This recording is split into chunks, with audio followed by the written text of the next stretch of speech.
गौर से देखिए इस इंसान को। ये इंसान जिसका नाम एडोल्फ हिटलर है, इसने जीते जी पूरी दुनिया में आतंक फैलाया और मरने के बाद आज ये सीबीएसई एनसीईआरटी की किताब में बच्चों के लिए आतंक का पर्याय बना है कि वो इसके चैप्टर में से क्या याद करें और क्या छोड़ें। दोस्तों, आज हमने टॉपिक लिया है नाजिज्म से, जिसका नाम है ट्रीटी ऑफ वर्सलीज। आज हम बात करेंगे ट्रीटी ऑफ वर्सलीज के बारे में और जानने की कोशिश करेंगे कि ये ट्रीटी ऑफ वर्सलीज क्या थी। ट्रीटी मतलब कोई खाने पीने की चीज नहीं, बल्कि एक समझौता जो एलाइज और सेंट्रल पावर्स यानी कि जर्मनी के बीच हुआ। दोस्तों, 28 जून 1919 को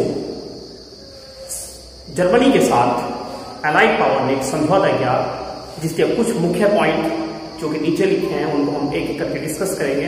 जिसमें से पहला पॉइंट है Germany accepted blame to start war.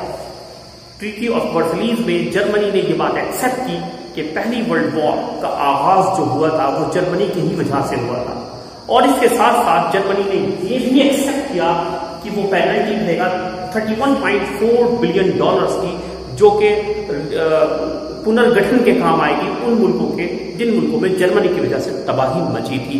ये दूसरा जो पॉइंट है वो एक्सेप्ट किया था। तीसरा पॉइंट था जर्मनी ने अपनी टेरिटरी के एक बहुत बड़े हिस्से पर से कंट्रोल खो दिया था और वो हिस्सा यूरोपियन पावर्स ने आपस में बांट लिया था या फिर आजाद कर दिया था।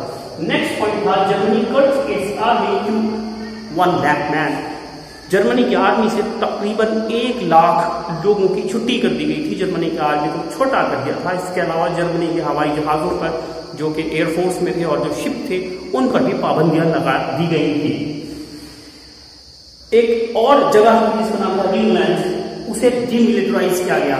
ग्रीनलैंड वो जगह थी जहां से तेल निकलता था और जर्मनी उस तेल को बेच करके पैसा कमाता था। ये हिस्सा जर्मनी के कब्जे में था और जर्मनी की मिलिट्री वहां मौजूद थी। इस हिस्से को मिलिट्री से खाली करा करके फ्रांस को दे दिया गया। इस तरीके से ग्रीनलैंड जो कि पहले से फ्रांस का हिस्सा था वो फिर दोबारा से फ्रांस को मिला।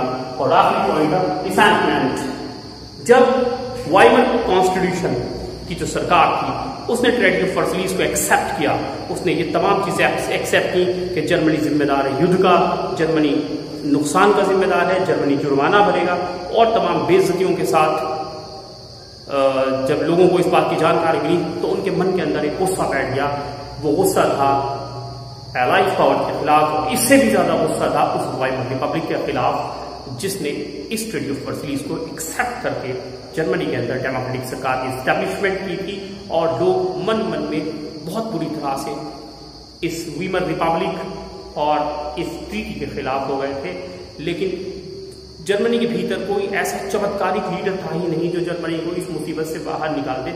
सिर्फ लोगों के मन के अंदर गुस्सा था जो एक वक्त के बाद बम की तरह से आगे जाके फटेगा, और उसके बारे में हम डिस्कस करेंगे अगली वीडियो में। बने रहिएगा।